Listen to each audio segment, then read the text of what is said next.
I'm just having so much fun covering and keeping track of the Pennsylvania Senate race. Take a listen before we get into John Fetterman, the Democrats' response. Let's just take a listen to this Dr. Oz clip he posted on Twitter and see what's up. A surgeon never ever gives up on his patient, especially when lives are on the line.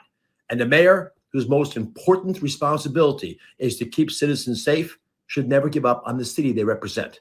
Unfortunately, that is exactly what Philadelphia Mayor Jim Kenney is doing. He gave up on Philadelphia a long time ago, but recently he admitted he will be happy when he's no longer mayor. Kenney's lack of leadership has resulted in out-of-control crime and dangerous streets. I'm here to speak truth to power. Kenney should resign immediately before more lives are lost. But it's more than that. The far-left ideology of Kenney, D.A. Krasner, and John Fetterman put criminals ahead of the community, victims, and all of our safety. These radical left-wing politicians advocate for criminals first. They want shorter sentences for dangerous criminals, sanctuary cities to be a safe haven for criminal illegal immigrants, and cashless bail.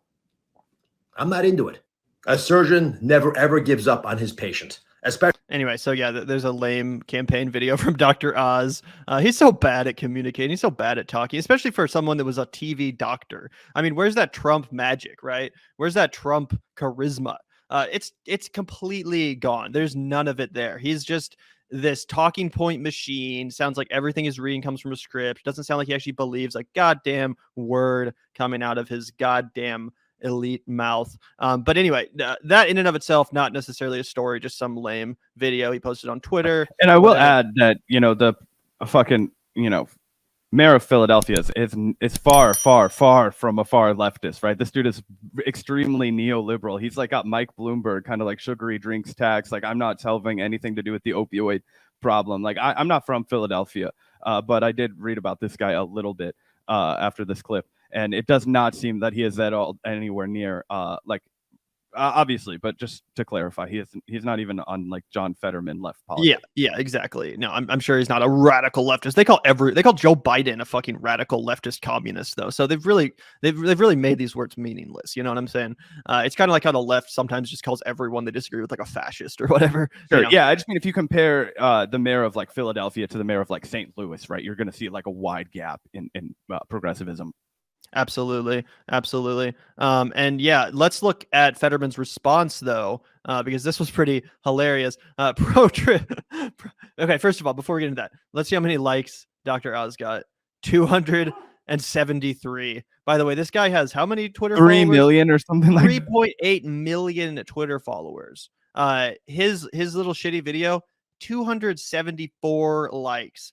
Damn, that is so fucking pathetic. Anyway, John Fetterman responds, pro tip, don't film an ad for your PA Senate campaign from your mansion in New Jersey. And as you can see here, they got this little beige sheer with these drapes. You got this bookcase. Guess what, motherfuckers? He was literally in his New Jersey mansion, which, as you can see here, thanks to this People article from 2020, has the exact same drapes, the exact same bookshelf. So John Fetterman literally exposing the fact that Dr. Oz is recording videos for the Pennsylvania Senate campaign out of his mansion in New Jersey, not even the state where he's campaigning in, because this guy's a carpetbagging elitist piece of shit that just thinks he can buy off the nomination. Pretty crazy. And to put the cherry on top, let's see how many. Ooh, 67,000 likes on his response. Compare that to what? Dr. Oz's 274. Oh my God. If John Fetterman is going to win. We should just put money on it right now. Oh, I already low-key did put. So guys, for anybody who doesn't know, I'm a degenerate gambler and you can gamble on politics. So, I mean, I don't know if I have to disclose that to anybody. There's no I always lose money when I gamble like everybody else does. So there's nobody that's paying me. But anyway, yeah, you can bet on futures for who's going to win a race. So I have some futures. One of the futures I bet on was is Trump going to get indicted by September? I was like, fuck no, that's not going to happen. So I put some money on that. Or are the Democrats going to, hold on to the House after the fucking, midterms? Fuck no. So I put futures on that, that kind of shit. Anyway, one of the ones I did bet on was the fact that I thought that Dr. Oz was going to lose and that the Democrats would win the Senate race in Pennsylvania. But anyway, Yeah, great use of the word carpetbagger. True. That was That's what he is. There's no other word to describe it. Yep. It's a good one though. But anyway, yeah, it completely pathetic. The one thing that I think that it just has to be said is that it's so valuable that the Democrats learned from John Fetterman in the time when it is probably among the hardest to run as a Democrat, right? In the wake of like Joe Biden's massive unpopularity, the Democrats not responding to anything. I think the Roe decision tipped the scale a little bit back in their favor, but not a ton. And then for him to still just be wiping the fucking floor with Dr. Oz, right? I mean, like obviously Twitter's not real life, guys, but who the fuck do you think is on Twitter? Real people, right? So I understand not every all the sample size of the people who are favoriting John Fetterman's tweets are not all from Pennsylvania. They're not all going to vote in the Pennsylvania election. That's not lost on me and Gavin at all. But the energy that one candidate commands being exponentially higher than any other candidate typically shows that there's going to be a lot more of a robust turnout. He's also probably getting more donations. Dr. Oz is malding constantly about how he's like not making enough money. So all these kinds of things.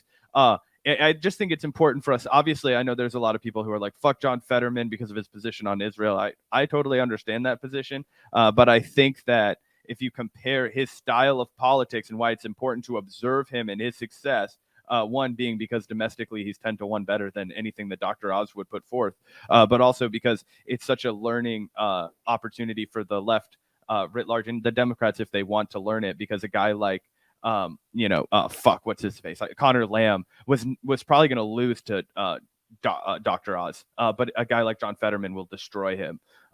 Anyway. Yeah, 100%. And speaking of Dr. Oz getting his ass ratioed on Twitter, I got one more for you guys. Friday facts.